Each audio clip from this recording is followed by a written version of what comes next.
Hi everyone, welcome to my live session today. I'm Dr.RakheeYadav, consultant pediatrician, and my topic today is the effects of COVID-19 pandemic on the refugee population. And our guest speaker for today is none other than Deborah Priya Henry. Let me just add her in.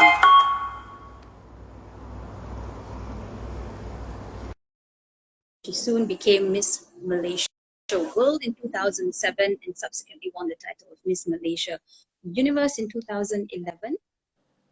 Hi, Deborah. Hi, can you hear me? Thank you for joining me. I can hear you very well. I was just in the midst of introducing you. So you started off as a model. You became Miss World Malaysia in 2007. Then you won the title of Miss Malaysia Universe in 2011. Fantastic, double titles. And you've been working in the entertainment industry for more than 2 decades. But besides that, you've also got a bachelor's in arts degree in political sciences and economy from the University of Queensland in Brisbane.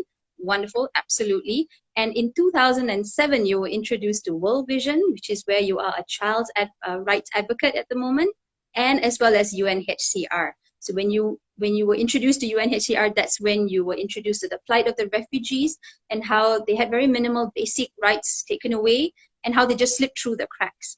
So that's where you became the founder of Fugee.org, which is your non-profit organization, as well as Fugee.lah, which is your social enterprise. Wonderful journey. Thank you so much for joining me. Thank you so much for joining me today. It's wonderful to have you on live tonight. So I'm going to start off straight away by do you want to say anything? Do you want to introduce yourself anymore in any way? No, please. We can jump straight into it. Yes, let's jump straight in. So what is a refugee? So who's a refugee? Refugee is really a person, and it can be anyone. It can be you, me, any one of the viewers tuning in today, who's had to flee their country due to persecution on their race, their religion, identity, religious beliefs. So the clear distinction is someone who's fleeing for their life. And that is, and they have to leave their home and go somewhere else for refuge. And so the role of UNHCR, which is the United Nations High Commission of Refugees, is to really, one thing is to firstly verify that this person is an actual refugee and they have cause, like credible cause to be one. And secondly, it's then to facilitate their lives in a transition place, in a new country or in a random place, and eventually resettlement to a final destination, so to speak. So that is the main difference, and I think I would highlight it's so important to understand that definition, because in Malaysia we have actually we registered with UNHCR. We've got about 200,000 refugees, but in fact we have millions and millions of individuals who are economic migrants, and we tend to call everyone illegal immigrants, and we tend to put them all into the same category, right? I don't really like using the word illegal immigrant. I like using the word more like undocumented, because I feel illegal immigrant can be quite, it can be a little bit discriminatory. And so the distinction from a refugee and asylum seeker is then economic migrant, who's someone who comes to our country, Malaysia, not for fear, persecution, and a threat on their life, but someone who's merely here. They may come from a unpleasant background, or maybe a more impoverished background, but they're coming to Malaysia for economic reasons, which is, better employment, to be able to earn an income. So 2 very clear distinctions that I think it's super important for us here, especially in the Malaysian context, to understand. So what about stateless people? Like there is a group, there's so many groups, like you mentioned, there's undocumented migrants, there's expats, the fancy name for some of them, and then there's the stateless people, or in our case, we see a lot of stateless children that don't have documentation and all. Yeah. So what is the difference between a refugee and a stateless child or a stateless person? So a stateless individual, in the case of Malaysia, it's someone who's born here very often.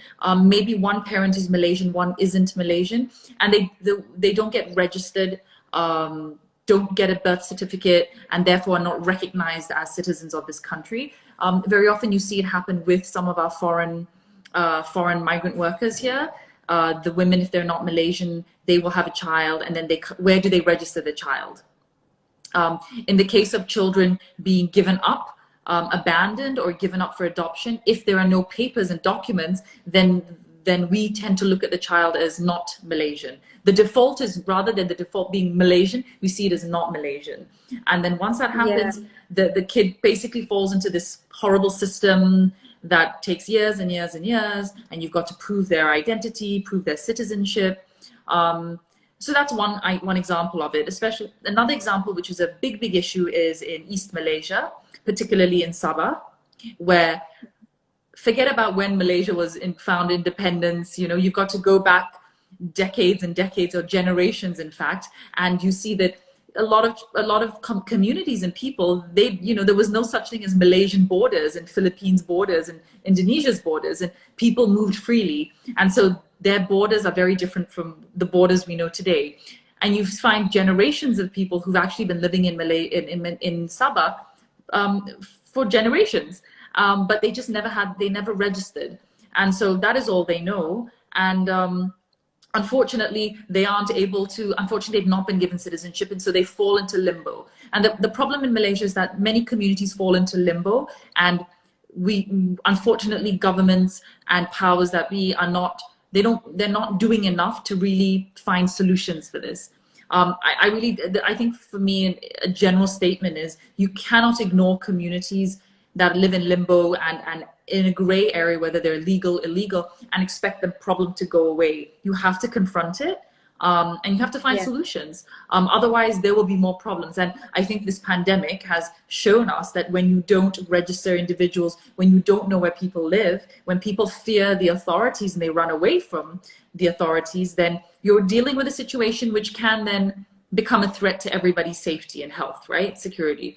So it's not about pointing fingers. It's about really trying to find best solutions. And I really believe that families that have been in Malaysia for generations, especially stateless, kids were born here and have nowhere to go. Malaysia is their home. They have no country to go to. I think that really needs to be looked into. It's really not fair for kids to be born into that limbo. This is definitely not something that should be swept under the carpet. It should be something that we should be taking on head on and find a solution, rather than saying, oh, they don't exist. No, we didn't do anything about it. So I absolutely agree with you. I wouldn't call it a problem, but it is an issue at hand that needs to be tackled in the best way possible for the safety and the well-being of these people. So during the pandemic, what are the difficulties that you've seen them go through, especially at these times, trying times? The third MCO, first lockdown, I think some of them could survive, and a lot of people were just going through whatever. It was very new to everybody. But now the third lockdown, what have been going through? What's happening with the them? Communities? Yes. It's really quite horrible, to be honest. I think even for an average income family, there are existing stresses and challenges and frustrations. And what more families that live on daily wages, families that have to physically work in order to get paid. And very often the sectors that they work in are the sectors that are now closed.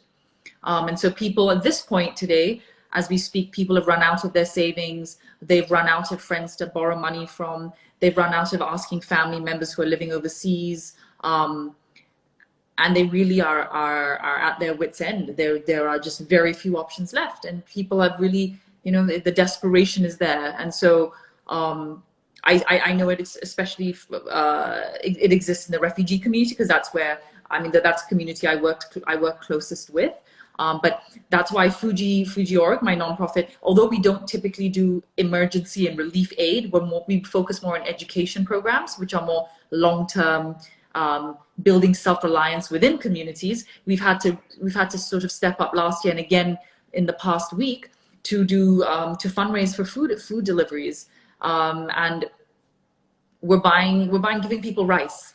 We're giving people flour and sugar and canned food. We're paying for people's rent so they're not kicked out of their apartments after 2-3 months of not paying rent.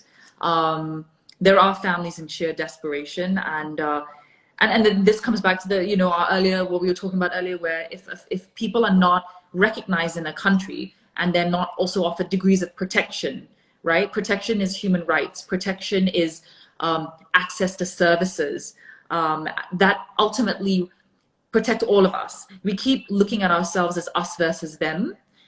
and we form this distinction between ourselves as Malaysians, but also between us as communities, Malaysians, refugees, stateless, migrants.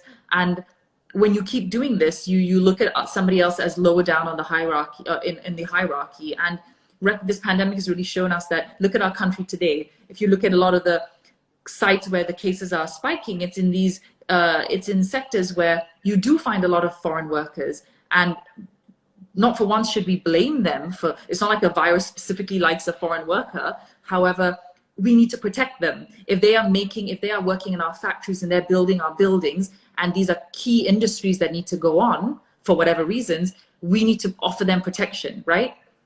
So we're all in this together. We're all interconnected. And I think this pandemic has shown us that one man's problem can very easily become a threat and a problem to somebody else. If we keep looking at ourselves as isolated, like if we keep wanting to live in our bubbles.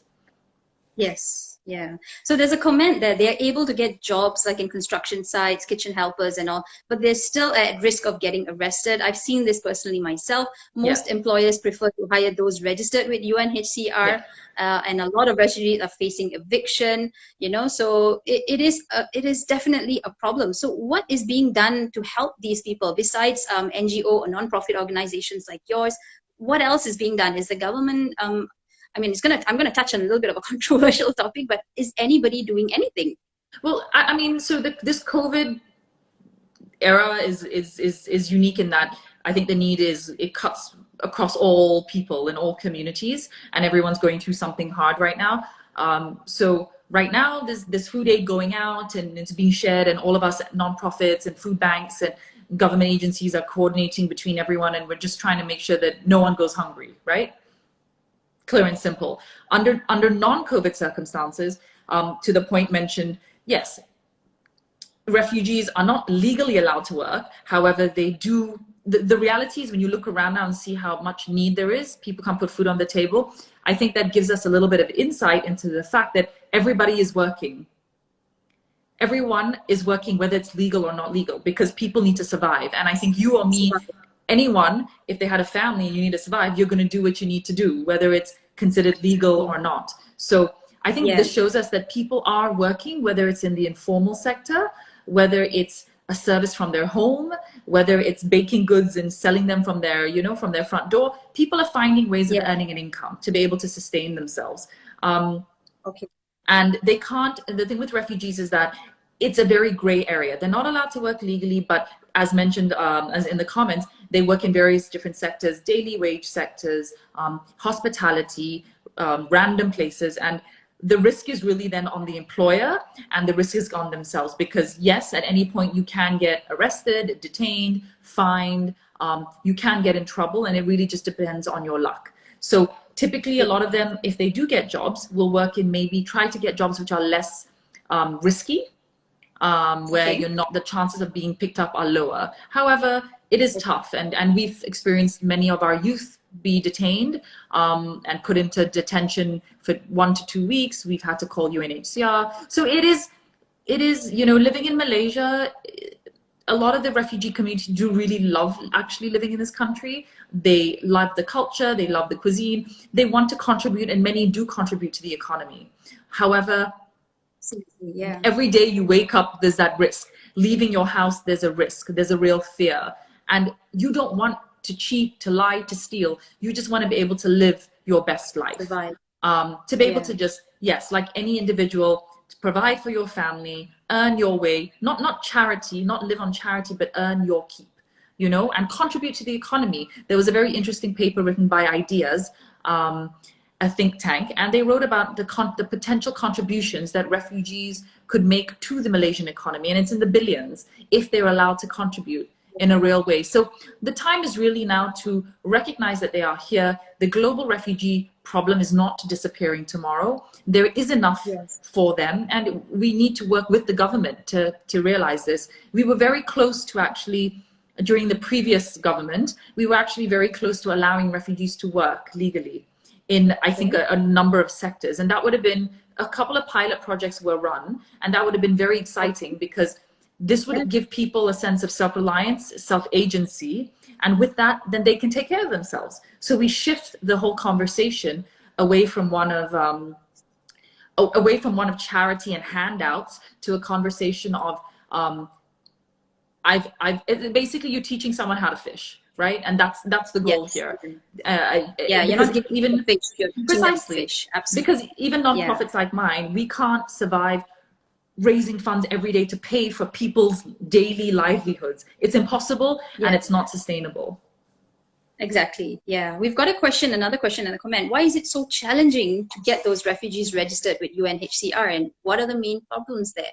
So I do think there have been influxes of communities, refugees coming to Malaysia. Typically, when you come to Malaysia and you are seeking refugee status, you are considered an asylum seeker. So what you do is you go to UNHCR, you plead your case essentially, and then you get an appointment letter. And so there is a process to verifying your refugee status. From the last time I checked, I know there was a bit of a backlog with UNHCR. And so a lot of people are given appointment letters that take a few months. And I've heard stories of perhaps even a year. So you're hanging out in Malaysia with a piece of paper that doesn't really afford you a huge amount of protection, because even if you want to access services in Malaysia as a refugee, like the medical service, I think if you go to HKL, you get a discount, right? But you need a UNHCR card. So even then, you're at a loss until you get your card. So it's a really awful situation to be, you know? And that is why agencies like mine exist, because we try to fill in the gaps and help individuals who aren't able to access what's available out there. I remember when I was a medical doctor in HKL as well, and I was in the NICU, which is the neonatal ICU, and we had so many babies born that had, like, some of them had the UNHCR card, and it was a stark difference between those who had the card and those who didn't have the card and who had the paper and we're waiting for somebody. The ones that had the card was like pop, pop, pop, everything was done. But the ones that didn't have the card was like, doc, please help my baby, and we're stuck because, there's that whole management, paperwork, there's so much of red tape, everything. I mean, as I speak to you now, I've got 2 pregnant women with bills to pay. And we can't afford to pay it all. So I'm like, okay, I can give this amount. Who else can give? How else do we figure this out? If you have a C-section, it's even worse because your bill goes all the way up. So it's these little things that you and I take for granted are like huge burdens for these people. And the reality is, globally, the refugee crisis is not getting better. So refugees are still here, and Malaysia is not on the radar when it comes to refugees. So we don't get the kind of funding we need to get to support them here. Absolutely. Yeah. So what about those babies that are born? Like, so now we have refugee children. What about their schooling? What about their education? What's happening there? Are they able to go to school? Because as far as I know, in government schools, they don't take refugee children. So how? Yeah. So no, you're right. It's funny, I saw a photo today on Instagram, and it had, I think it was a Palestinian family, and it showed an image of 3 generations of refugees. Can you imagine? Can you imagine being born, like I'm born today, and my father or my mother are refugees, I'm a refugee, and then my child's a refugee. To be born in that like limbo as a displaced person into this world. It's like a generational problem then, not a generational problem.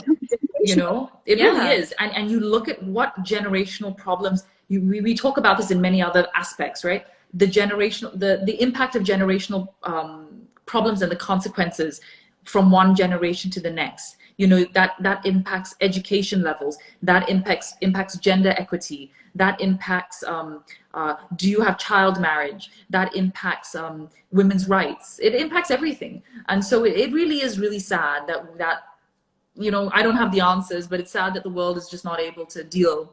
But getting back to your point in education, that's why Fugee School started 11 years ago, because kids in Malaysia, unless you have the right documentation, you don't have access to our kebangsaan schools. So you have to find a private education solution. Obviously, refugees being unable to work, paying for an international school or a private school is pretty much impossible. So so schools like mine exist to basically offer a quality education to the community. And we accept refugees, we accept stateless kids, we accept anyone who can't go to a Kebangsaan school. And we don't provide just a basic education. We try to provide them with a holistic, competitive education that really prepares them for the world. It really builds resilience in them. It builds a fighting spirit in them. We want to teach them that it's okay to dream. It's okay to have hope. It's okay to think beyond today. It's okay to think beyond what you're going to eat for dinner. Think beyond your challenges, and that you can be a doctor, you can be a teacher, you can dream about a future. And then our role as an organization is to be able to put the pieces in place, right? To creating the stepping stones, the access to these opportunities for them in this country, despite the challenges and hurdles. And what you've done is actually you've given these children hope. Hope that, yes, I can do it. One day I will be somebody who's educated, rather than, like you said, 3 generations of refugee, no basic rights. They don't know what they have, what rights do they have, and they can't survive in that sense. So, I mean, generational, that's, wow. Okay, I didn't even realize that such a thing exists in our country. I know, it's something that I think, it will be over, really but sit and think about, and you can mind map the whole problematic of that, right? Yes. And I'm so glad that you had Fugee School to start this off. And it's been a couple of years already that you've started this, and quite a few children have been educated to this. 11 years. Wow. Okay. And I think it's more than 250,000 kids, was it? No. So we've educated not that many kids. We've educated 200. We currently have 200 students. Okay. Yeah. And we've educated over 500 kids since the start. So what we do today, it's kind of cool. We run programs. We run education programs from kindergarten to high school. We also recently launched the Fugee Youth Academy. And what we do there is looking at what's next. When a kid is finished with school, they think about, do I want to go to college, university, get a job, learn some vocational skills? So we're mapping out a solution for that. Do you want to go to university? How does that happen? Do you want to get an internship with some companies? How does that happen? So we recently launched our Fugee Higher Ed Scholarship, which we're very excited about.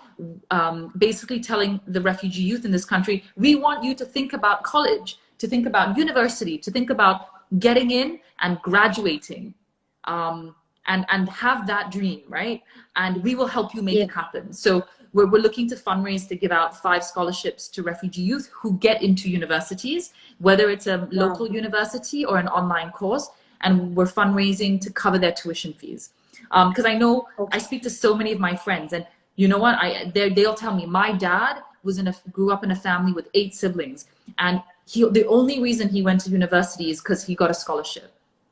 And I'm talking about my Malaysian friends here, and that is why his life changed. That is why my friends say to me, that is why I am where I am today. And so we're trying to give that same opportunity and privilege to very deserving refugee youth in Malaysia. Yeah. So you want to give them equitable opportunity like what Malaysian youth are also having. So, it's amazing what you're doing. And I love the Fugee School concept. And I know a couple of my friends who've actually volunteered. And so that's really good. We've got another comment. Would you like to highlight on refugee gay rights, please? Ooh, I'm not sure if that's any different than just basic rights. Well, yeah, I mean, I wouldn't even go that far when we're talking about very basic rights at this stage. In Malaysia, you have to be so careful as a refugee, what you say, your behavior, your actions. So, what even we've done as a nonprofit is we carve out, I have my ideal list of everything you want, right? But you have to be realistic in what are the low hanging fruit, what do you target first? So for us, like I said earlier, it was refugee, not even education, access to education. My first thing is the right to work. I think if that is something that we can find a way to come around, I think it will change the situation for a lot of families. Absolutely. All right. So I think this was very insightful, Deborah. There's so much of information that you've told me, and so many things that even I was not aware about. So are there any last messages that you'd like to tell everybody out there? Are there any, like someone asked earlier, how do they get a hold of the refugee account number, fund numbers and all? Is there anywhere that they can seek with regards to that? Yeah, so we are currently running we're doing a food drive right now. If you go to our Instagram, my Instagram, or Fugee.org's Instagram, you'll see that we're raising funds. I actually have a food distribution happening tomorrow. We're packing food for about over 300 families. Not just refugee families, also migrant families, Malaysian families, anybody who needs food right now. So you can contribute. The bank details are on that Fugee.org Instagram channel. And Okay. I can share it with you, and I don't know if any of the people are your friends. You can share it with them. Yeah, I will but tag it on the video. I've also tagged it on the previous yes. post as well. So if anybody wants to look up Fugee.org, I've tagged both of them. So all you have to do is click on it, and then you can go straight to the Instagram page. So that is absolutely wonderful. And if anyone wants to help out in monetary wise, bank into the funds. With the MCO in certain areas, I think it's not easy for everybody to physically help out. So any form of help is definitely absolutely, I would say, acceptable. Yeah. So thank you, Deborah, for your work. Which has been really nice to see, actually. It's been really nice to see, actually, because people have really come together, despite what's happening in the country, in our leadership and such. It's really nice to see citizens in society coming together and really stepping up to help each other and give so much, especially the time when people don't have a lot, they are giving a lot. So yeah, really, really thankful. And to you guys, if you want to know more and get in touch with me, please just, you can DM me. Happy to take this conversation, privately, offline and such, and to see how we can do more. So you see in the comments itself, there's so many people that are wanting to help. If you need physical help, we can help as well. We're near the refugee community. So you've got a whole fan base there that is willing to help you out. So just thank you so much. Fugee.org or Deborah directly, and she'll be able to do the right places. Thank you so much, Deborah. Thank you so much for this chat. It was really quick. No worries. Probably that's why I'm talking so fast to get it all out there. Short and sweet, exactly. And thank you for doing this. I noticed you've been doing lots of chats on your account, which I think is great. It's informative and keeps us all a little bit sane, I guess. So yeah, just a little bit. I'm passionate about advocacy, and this is the little that I can do in the fact that, this work has been also struck by me. I'm a pediatrician, and we don't see many kids that are sick these days. So for me, this is the only way I get to connect with my patients, provide vaccine advocacy, misinformation, reducing all these unnecessary. There's so much of garbage and news that's going out. So this is the only way I can connect with various people who are experts in the field, and to be able to, I would say, maybe give the audience or give the followers a sense of relief, a reassurance, and the right information and the accurate information, rather than just, forwarding things in that sense. So but thank you so much. Yeah. It has been absolutely wonderful. Thank you so much. Take care. And thank you guys for tuning in to listen to us. Thanks. Bye. Absolutely. Bye. Bye. Bye. Bye.